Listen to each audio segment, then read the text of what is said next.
Hi. So this is another way of doing the really basic flap pocket. I kind of to it in the other video if you've watched the other video. It's mainly about where to stitch things slightly differently. But also what I thought I'd just show you is when I make up the pocket flap. So I'm making it out of a brown wool, just like I did with the other one. And I've cut two flaps, and then I've used Stay-Flex, which I expect you all know what it is, but just in case you don't, it's an iron-on, so it comes like this. It's like a woven cotton, and then on the other side, if you can see that sparkly bit, that's glue. And what you do is you lay it onto your back of your fabric, always put it onto the wrong side, and then you iron it, and you iron it on. And if you see with how I've cut that on here, I've ironed it so that I've cut it rather so that it doesn't go all the way to the edge, and that's partly to reduce bulk, but it's also so that when I lay it on the iron and the ironing board, I don't stick it to the ironing board. So when you press it, always, so if I got that as a piece of cotton or whatever I'm Stay-Flexing, then you lay the Stay-Flex so that the glue side is towards the fabric and towards the ironing board, and then you put your iron over the top of it, because you don't want, what you don't want is that to happen, and that you do that and then it sticks to your iron. And likewise, if you did that on your ironing board, it'd stick to your ironing board and leave a messy mess. Okay, so precaution would be to put a piece of cotton on your ironing board, and then you don't chance it, basically. But also another thing that I do is just trim it away so that it's not near the edges. So I've cut the two flaps. I've got those with Stay-Flex on, and then I've also cut a pair in lining fabric as well. So I'm just going to lay them so that I'm going to just flip that like that so that I've got right sides up, and then I'm going to take my lining fabric and put that one on top of there because that's right sides up or right sides together, and then that one over like that, and that's right sides together. Okay, and then I'm going to sew my lining to my pocket flap. As I always say, if you want to use pins, if you want to tack it, however you feel comfortable doing it, then do it, that's fine. What I'm going to do though is I'm just going to add a little bit of tension into the cotton to make it basically to pull it as I'm sewing, and that's just to make it a little bit smaller than my woolen fabric, and that's the reason that is because I want it to pull round to the other side, to the back, so that the wool, you see the wool's now kind of a bit longer than the lining, and that means that I'll be able to then, when I turn it through, the lining will sit inside. Another way of doing it is to cut your lining ever so slightly smaller, but I find that if I pull it, I'm more chance of it actually coming around to the side. You kind of compensate with it if you're not careful when you if you cut it short, you kind of just leave it in the seam allowance. So I just give it a little pull just so that it will come over ever so slightly. Doesn't need a lot, it just needs enough that, so I've ended up with that much difference. Okay, so that's iron, that's sewn together, and again you can see it's just bubbling a little bit. So I'm going to trim off the edges, and then I'm going to iron it, and then we'll go into making the pocket. So I've pressed I've turned them through, trimmed the seam allowance, so just trim the corner and the curve, turned it through and pressed it, and as you can see I've now got a pair of pocket flaps. And if you look, you can just see how the lining is just sitting in at each end, and if you just pull it up a little bit, it just sits inside. It's just so that, and by using that tension on the lining fabric, it just means that you can pull it and round so that you end up without lining showing. Okay, so that's my pocket flap ready to go. What I've also got is a pair of pocket bags. So it's 4 pieces of cotton, which are wide enough that the pocket flap is, when I make the pocket, is wider than the pocket flap. And then I've also got 2 pieces of wool that I've Stay-Flexed as well, and they are my facing fabrics. Okay, and for the previous video that I did, I laid 1 piece on top of a pocket bag. This time I'm going to do it ever so slightly differently. So I'm going to just prep those before I get into making the actual pocket. And what I'm going to do is I'm going to sew the wool to the top of one of my cotton pieces, just using a 1/2 inch seam allowance, and then I'm just going to turn it over and literally just top stitch it, pushing all the seam allowance into the pocket bag. Okay, so I haven't opened it out. I'm reducing the bulk. There's less bulk if it goes into the cotton than if it goes into the wool. Okay, so that's one pair pocket bags ready, and then my other pair, again, just open that out. And this wool is just as a facing to sit behind the pocket opening, pocket mouth, when the pocket's finished, so that you see wool, a continuation of wool, rather than the cotton bag, yeah, the pocket bag. So flip it over and just edge stitch it, just to keep that seam allowance over. Okay, and that's my pocket bags. Okay, so this is the front of my jacket. I've got the 2 layers here. That's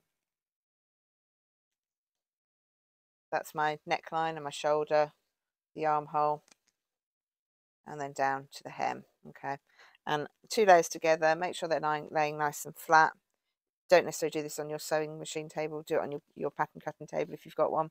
But you need to make sure it's nice and flat, and that they're in exactly the same position. And I've got these 2 dots, which chalk dots, which denote where I've marked through from my pattern where I want the pocket opening to sit. And I'm just going to use 2 pins to push through so that I can mark it onto the right side, because this is the wrong side of my fabric at the moment. So I'm just going to fold that back carefully, and just using a chalk pencil, just mark through where the pins come through. Okay, and then that means that I've now marked on the right side. Make sure when you do that, you do mark both pieces of fabric. If you want to draw a line on your wrong side of your fabric and do tailor's tacks through it and then take it apart that way, entirely up to you. If you want to mark it on the wrong side of both pieces of fabric and then do a running stitch through just to give you a guide, completely up to you. I find this the easiest way of doing it, and it's as long as you make sure your pins are straight in when they go first before you let them lie down, then it is accurate. So I'm just going to get rid of one of the pieces for the minute, just so that I can do one pocket at a time. So just to remind you, there's my neckline, there's my armhole, and then the bottom of the jacket is to where my left hand is. Excuse me. And the pocket flap that I need is this one, because the front of the jacket is nearest me. So I want the flap that is going to end up sitting like that. Now my dots are just the width of my pocket bag, okay, or my pocket opening. So I'm actually going to bring that forward ever so slightly, and so that I've got about quarter to probably about 3/8 of an inch in front of the dotted line. Okay, but still keeping in line with that dot at the back. Just don't want it to sit too far back. And then I'm going to so that's where I want it to end up, that way. But to sew it on, I need to flip it the other way. So I'm just going to flip that up, keep it in line. And what I would recommend if you do a lot of pockets is I always do them all in the same direction. So I always have the hem of my garment on my left side, so that I know that when I'm flipping up a pocket flap, when it's a flat pocket or a welt pocket, I would always have the welt on this side. It's just getting into a method of doing things. So that's my pocket flap pinned on, and I'm just going to machine it as well. So I'm machining from the edge of the pocket flap at the front to the edge of the pocket flap at the back, not any further. And just remove those pins. And then I'm taking the pocket bag that hasn't got the wool attached to it, and I'm just going to lay that here, and then I'm going to put a pin in to tell me where the end of the pocket flap is. And I'm just going to sit my needle just in front of that, and I'm going to machine and stop in line with, or just inside where the pocket flap is. What you don't want is this to be any longer, because you'll end up with a hole on the outside. So you need to make sure your bottom row is like a stitch narrower, or exactly the same width as your pocket flap. Okay, so I'm a little bit narrower here, but I'd prefer that to them being over. Okay, so once I've done that, I can take my snips and I can cut through, not cutting through at the end, I'm going to start about 3/4 of an inch in, half to 3/4 of an inch, and then we'll end up doing some little V's to meet the stitch lines that we've just done. Go to there, and then I'm going to snip to that stitch line. Okay, do the same on this side, and then do the same.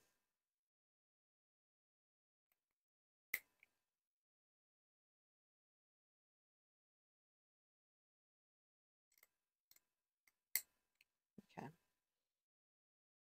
and then I'm going to flip this over and tuck it back inside, and I'm just going to turn it over and look at the other side and just make sure that I've got this sitting nice and flat. And you can go and press it if you want to. I'm not going to, but you can go and press it if you want to. If you're a bit less experienced, it probably makes sense to do that. And then what we're going to do is flip it back over this way. And the difference with this one to the other way of showing you in the other video is I'm going to top stitch this. Okay, so just about foot's width from the edge, and I'm just going through the top fabric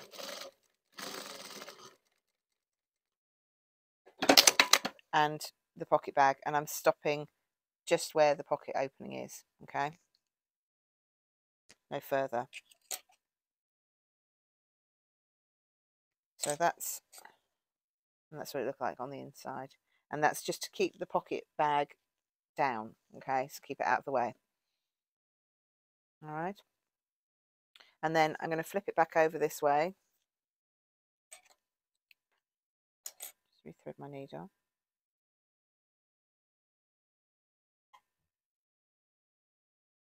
Let's rethread.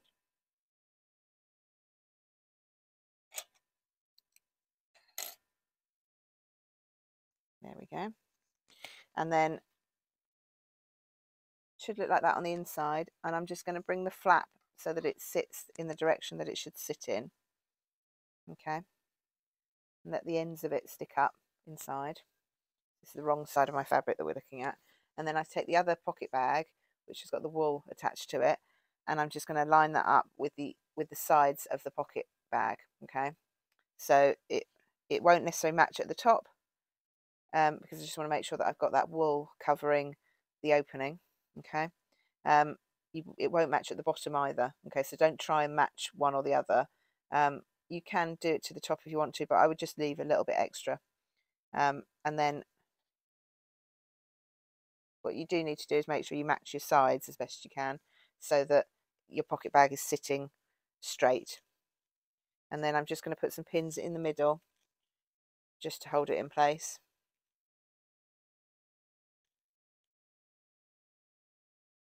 Okay, and that's pinning through everything. And then I'm going to flip over, make sure it's all flat, and then just as I did in the other video, I'm just going to flip this back over, and this is pretty standard for making a pocket bag. Get my little V sticking out. I'm just going to machine that just to give it a bit of strength, and then I'm going to machine down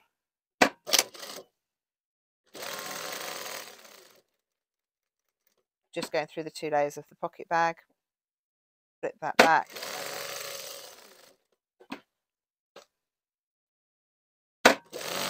and then come back the other side. Catch my little triangle, and then I'm just going to go around the pocket bag again. Yep. What I've done this time is I've just gone outside the stitch line. So last time in the other video I sewed directly on top of it. Another way of doing it is to do like a, this is for strength so that you don't end up putting your hand through your pocket bag. So this is like a double wall, so you might go through the first line of stitching but you won't go through the second, or you've still got the second there. Depends whether you put what you put in your pockets really. Okay, so that's the pocket bag sewn, and then the next step is to machine through. And what I'm going to also do, so I'm going to come up the side, I'm going to machine through and stitch in the ditch like I did before, but then I'm going to go back and I'm actually going to stitch in the ditch first. Let's do that now.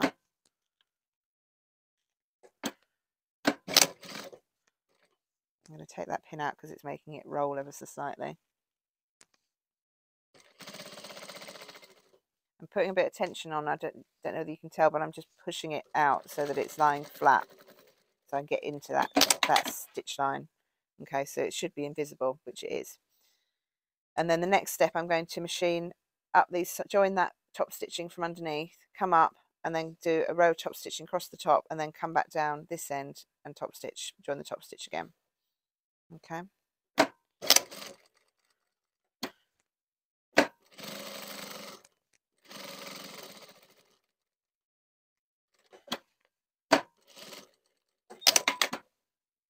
And there we go. Okay, a bit wobbly at the top. I might redo that in a moment, but that's essentially how to do another very basic way of doing a flap pocket, but it's just top stitching it, creating a feature, and you see you've got a nice lining of wool there, so that you don't go straight to cotton, and it's not bulky. Okay, and then on the back, the last thing you need to do is just trim off any excess fabric that you might not need anymore. Okay, you end up with a very nice, neat pocket, flap pocket. Okay, thank you for watching. I'd love it if you could subscribe, because I'll be doing some more demonstrations like this. Hopefully it's been of use, and if you could press the like button as well, I'd be grateful. Thank you very much. Bye.